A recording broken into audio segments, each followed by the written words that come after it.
Hi guys, it's Jamila here from Slapp. Today I'm going to be doing a Will I Buy It January Winter edition. There's been a lot launching since Christmas and I'm very excited, very intrigued by everything that is launching. I feel like my bank balance is going to take a huge hit, so I felt like I would talk it through with you guys first, see what was actually good, see what I actually wanted to try, and then whittle it down. A couple of things I've already tried already, which is very good. Some boxes have been ticked, but I'm excited. I feel like finally we've got some new launches. I felt like in the lead up to Christmas there wasn't much new coming out. As soon as Christmas was done, it was like launch after launch after launch, and they're still coming. So I'm going to go through some of the ones that have caught my eye, and you guys can tell me if you want to see a video of them. So first up, something that was really intriguing to me and kind of random, I don't know if I want it or not, is the Dior Forever Glow highlighters, and I just didn't expect this from Dior. It's kind of random. Dior do release a lot of highlighters in powder form, so I felt like it was probably time for them to release something in liquid form, but I don't know if it's something anyone's been asking for or needing. I think because I have my Charlotte Tilbury Magic Wand or whatever it is, I feel like that's just my liquid highlighter and I don't really look to anything else. I do have other liquid glowy products, but I don't really use them. Dior released a Dior Forever Glow Maximizer highlighter. They say it is a liquid highlighter that dresses the complexion with spectacular light and radiance instantly and for the whole day, infused with fine pearls for a healthy glow for multiple use. There is an illuminator, a blush, a bronzer, depending on which shade you go for, and there are 6 shades. The ones that are intriguing me are bronze and gold and perhaps peachy. Perhaps peachy would be the best one because it's kind of all of those in one. They've also released a Dior Forever Glow Star filter.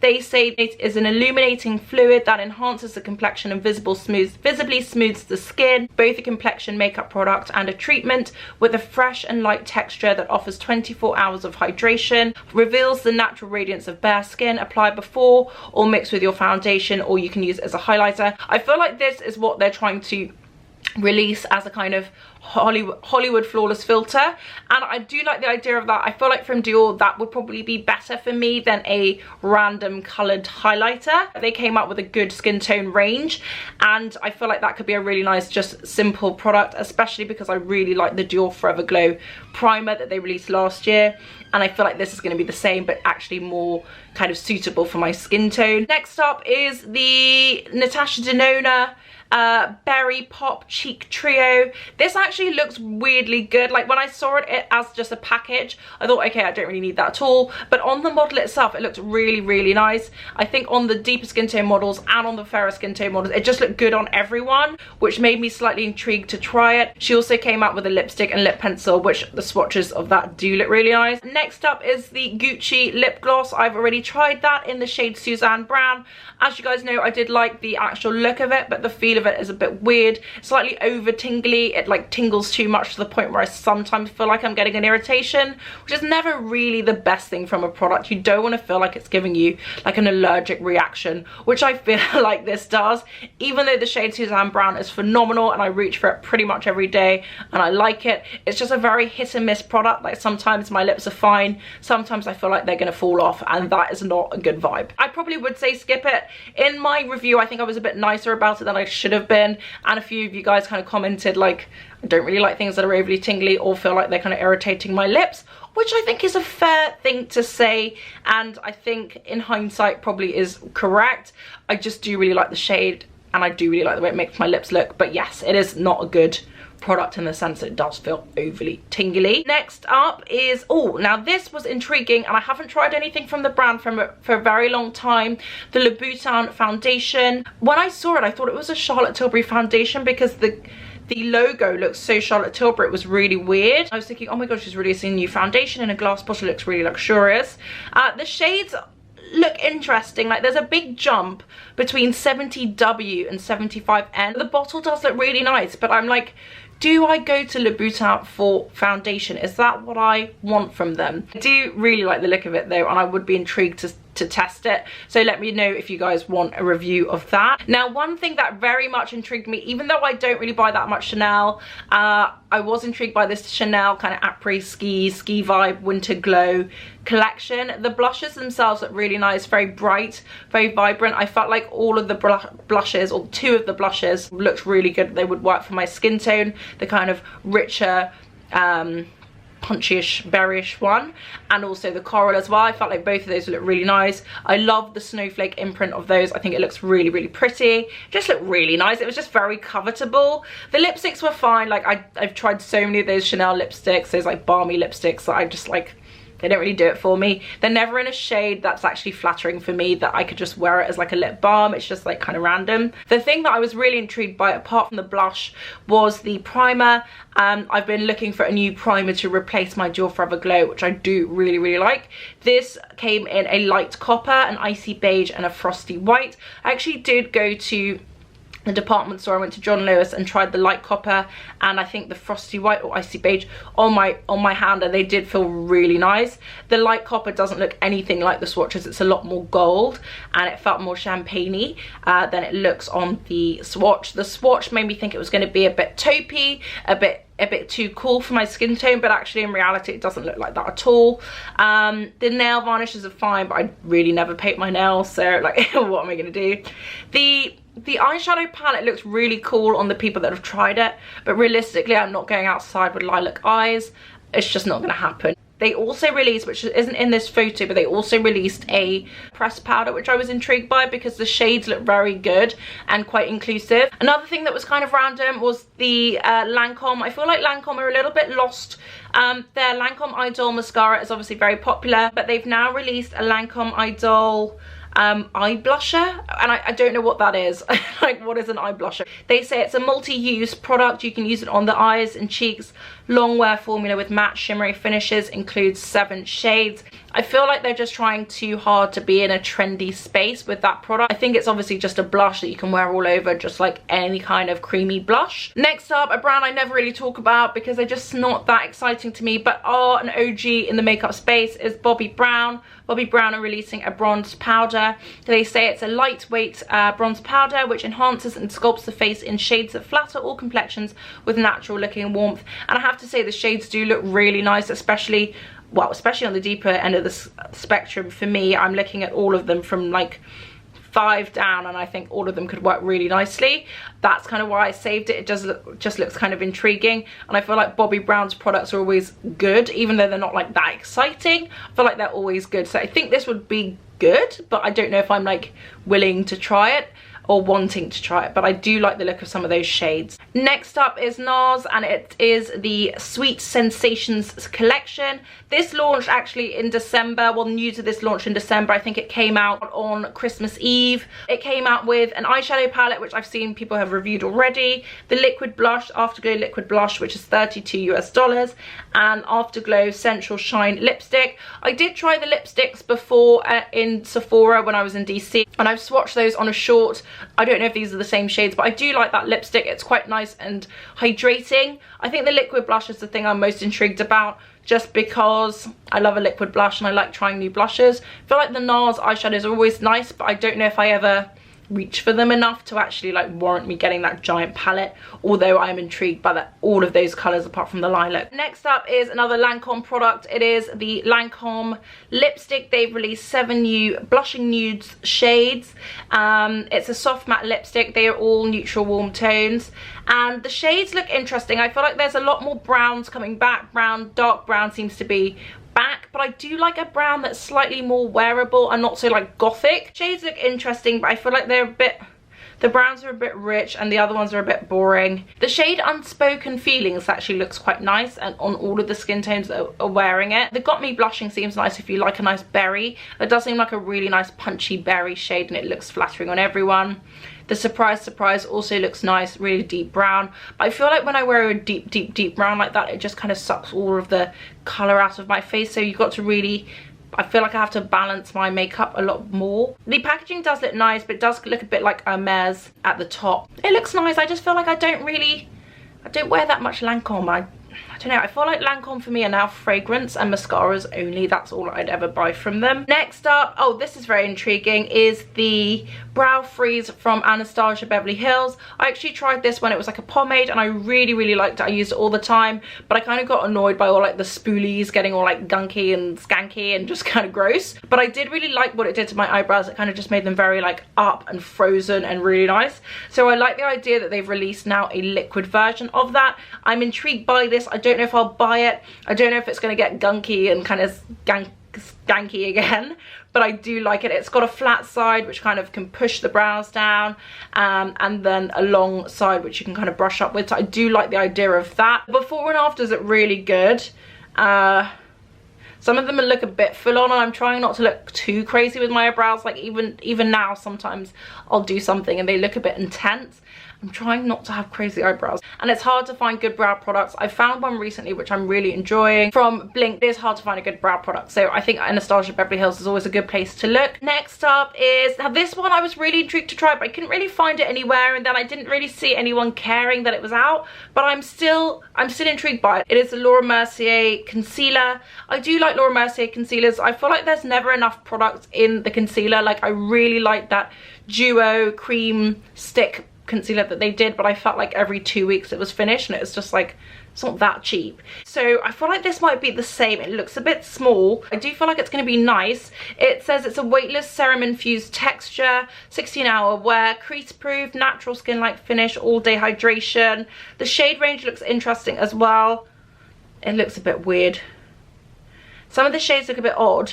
Like 6N1 looks like a bit random. I do feel like it will be good, perhaps. Let me know if you guys want a review of that, or if you're intrigued by that Laura Mercier product. Next up is the Guerlain Terracotta Concealer. It's coming in 16 shades. The shades of these look interesting. I feel like there's definitely a shade for me there, which I do like the look of, and I feel like there's a lot more shades after me as well, which I do really like. It looks good. The packaging looks really nice. It's like a mini Guerlain foundation. It's got 24-hour wear and hydration. Why do people say this? But it does look good. I do like the look of that. Another one that has been intriguing me, and I haven't bitten the bullet yet, but it is one that I'm very intrigued to try. It is the Summer Fridays Dream Lip Oil. As you guys know, I've already tried the Butter Balm. I did really like that. This one looks like it's going to be nice, but I feel like there are so many lip oils and lip balms and tints and things like that out, that it's like, is it filling a gap in my collection? Is it filling a gap in the market? I'm not sure. I feel like it will be nice, and the shades look really good as well. The shades are very intriguing, but I'm just not sure. I think that's what's stopping me from buying it. I feel like I've got so many kind of glossy, oily, balmy, sheeny products that I don't know if I need it, but I do want to try it. Another launch that I asked you guys about is the Hourglass New Collection. It started with a lip pencil that came out in 9 shades. I was intrigued by the shade Candide, which looked like a brown lip liner. As you guys know, I love a brown lip liner, but upon further reflection, the brown lip liner just didn't feel like it was going to be deep or rich enough for me to actually show up on my skin. It felt like it would be a bit more like the Charlotte Tilbury Foxy Brown, which is a really nice lip pencil, but it's a bit too close for my skin tone. I felt like this Candide was the same thing, and I felt like Silhouette, which was a little bit richer, was just a bit too plummy for what I wanted. I was a bit disappointed actually, because I was excited to try it. They also, off the back of that, or at the same time, released some lipstick, the Phantom Volumizing Glossy Balm, and also a soft matte lipstick. Both look good. I just don't know if I want either of them that desperately, but they both look nice, and I feel like if I was to try them all, I would find something that I did like. I just don't know if I really needed it, but the shades did look interesting. Also coming out, which did look nice, it doesn't look that new or original, but I like the packaging, was the Giorgio Armani Lip Maestro Liquid Lipstick from Armani Beauty. It looks really nice. They're kind of lip glazes with a tint. It says it's starting in Asia in February, and then Europe in March, and later in the US. So I think it's going to be a little while till I can try those, but they did look quite nice. The packaging looked cool. The colours look nice. I felt like that would be a nice juicy lip product. Also coming out, oh gosh, I don't know what to say. I don't know what to think. I don't know what to feel. Pat McGrath is coming out with some Love stuff, and everyone was getting very excited because the Love packaging was red and blue, and they were like, finally, it's not going to be a pink and purple anything. And then behind the red and blue was a purple and pink eye quad, and I don't know why. Like, I love Pat McGrath so much, but I don't know why she's so obsessed with purple and pink, like, especially because she's pretty much done makeup for every single runway and different looks, and she doesn't actually use purple and pink that much on those runways. I find it really weird that she just keeps releasing purple and pink. I don't know if she thinks it's just a very flattering combo for all skin tones, or she just likes the shades, but I feel like she's got to give us something different. Like, please. Everyone after that it released that wasn't on her page was just saying like, why are you doing this again?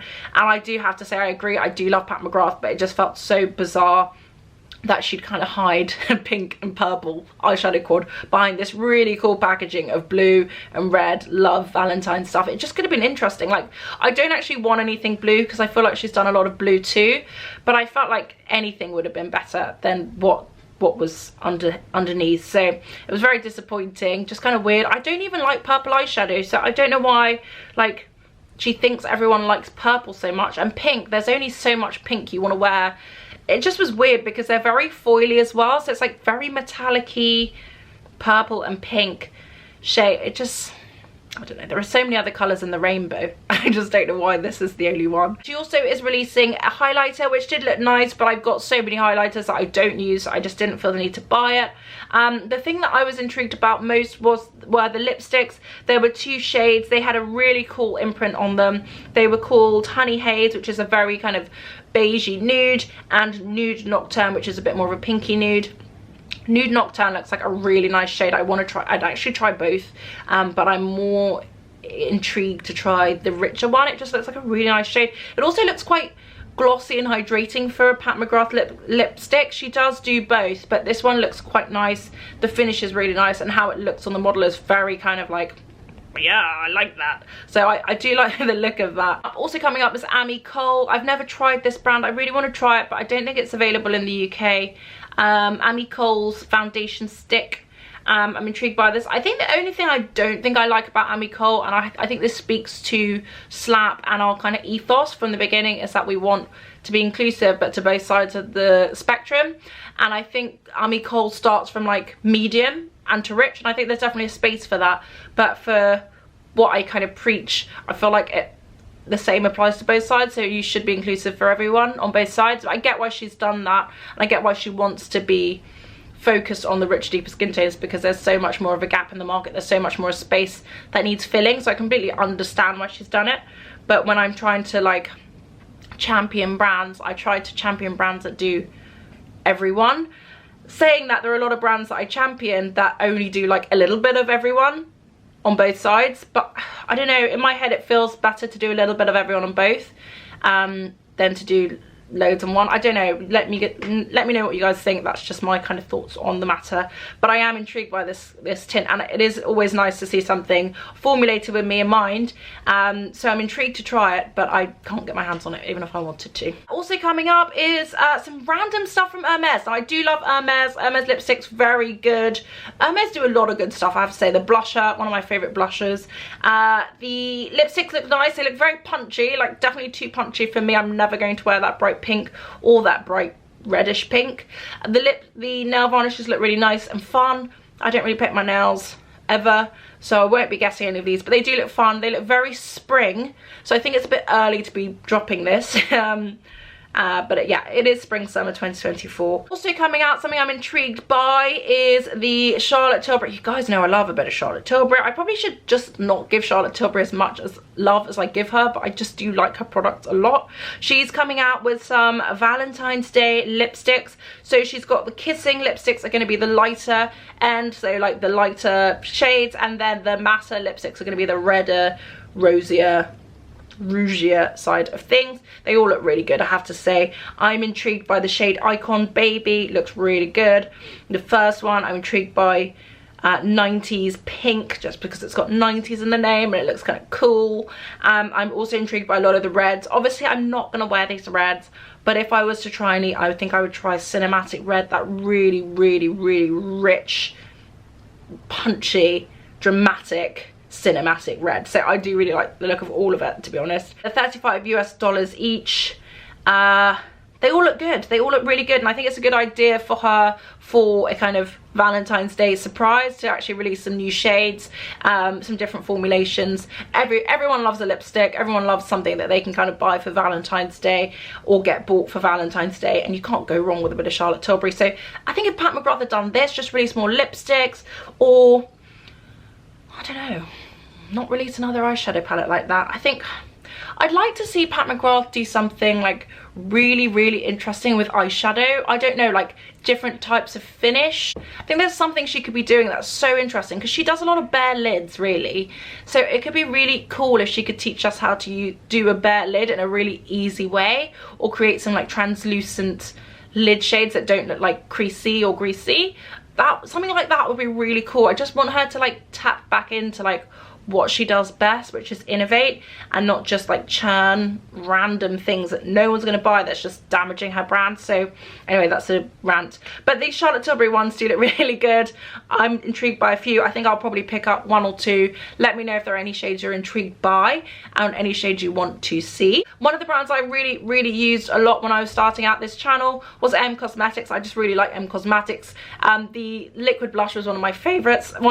I just loved it. She's actually releasing a sheer refining powder, which I think is coming in a good shade range from what I can remember. I saw the shade, the before and after looks really good, and it does look like it does a really good job. The model on a deeper skin tone, all of the skin tones look really good, and I feel like shiny makeup is definitely great, but I think a lot of people are preferring to look a bit more mattified, just not too matte but a little bit more together, especially for that kind of old money glamour vibe that's been going around. I think that matte finish looks a bit more like that. These look really good. I'm going to the US in May. If it's still a vibe, then I will definitely try it because it looks really cool. I love the packaging. It just feels very cool. I really like the look of it. So another couple of things that have launched are the Say are coming out with some new liquid blushes. I do like Say. I think I missed the boat on this liquid blush, and I don't think I care as much as I should. Like, from what everyone has said, they are really good, and I do like Say a lot. I just don't feel like that desperate to try it. Also, Tom Ford are coming out with some skinny lipsticks in a nice classic Tom Ford packaging. I do love Tom Ford packaging, especially the lipstick packaging, and I've missed it. So these are some slim lipsticks with a satin finish. That's all we know for now, but the shades look good. There are some really cool shades there that I think would work for my skin tone and be intriguing, and the packaging just looks very old school, authentic, old school Tom Ford. So I'm excited by the look of those. Also, forgot to mention, Charlotte Tilbury's coming out with some lip pencils to go with those lipsticks. The lip pencils look good. I don't think I'm going to do it because I just feel like that's when I'm going to get into kind of clowny territory. But the lip pencils do look good. Her lip pencils are always good. Second to last is Caudalie or Caudalie. I never know how to say it. Caudalie, I'll just go with that. They're releasing a skin tint now. I saw this and I thought, okay, Caudalie do pretty decent skincare. Sometimes my skin loves it. Sometimes my skin gets a bit irritated. This looks really nice, but the shades are so weird. They're like two medium shades. One is very gold, one is a bit less gold, and then there's like a rich deep shade, and even the fair one is like very, it doesn't look like a skin tone, especially for a fairer skin tone. I think there are only like two types of person that can wear, two shade categories that can truly wear this skin tint, which is a shame because it's a good idea. Maybe it's very sheer, maybe it is, it does say it matches your skin tone, so I guess it kind of is adaptive. And last but not least is something from Rhode, Hailey Bieber's brand. She's just released a cleanser that is a kind of melting balm to foamy cleanser. It does it really nice. I do buy into the hype of her products a lot. I think the branding is always good, the marketing is always good, the way she wears things and styles things. The PR package was like a bath bomb, and the bath bomb kind of melted into the product, so it does look very cool, and it kind of shows you exactly what it's going to do. I do want to try more of her skincare. I haven't tried any of it yet, so let me know in the comments down below if you'd want to see a video of that. But that's it, guys. Let me know your thoughts in the comments down below. Do you want reviews of any of these things I've just rattled off? I'm intrigued by a lot of it. There seems like there's a lot to try. There's a lot to get involved with for 2024 already. I'm very excited by the fact we've got new makeup, we've got some skincare, we got a bit of this, we got a bit of that. I'm excited to see what you guys think, what you want to see videos of. Let me know in the comments down below if there's anything I've missed. Please let me know. Anyway, guys, thank you so much for watching. I hope you liked this video. If you haven't subscribed already, guys, please subscribe. We'd love to have you in the Slapp family. Thank you guys so much for watching, and I will see you on the next one.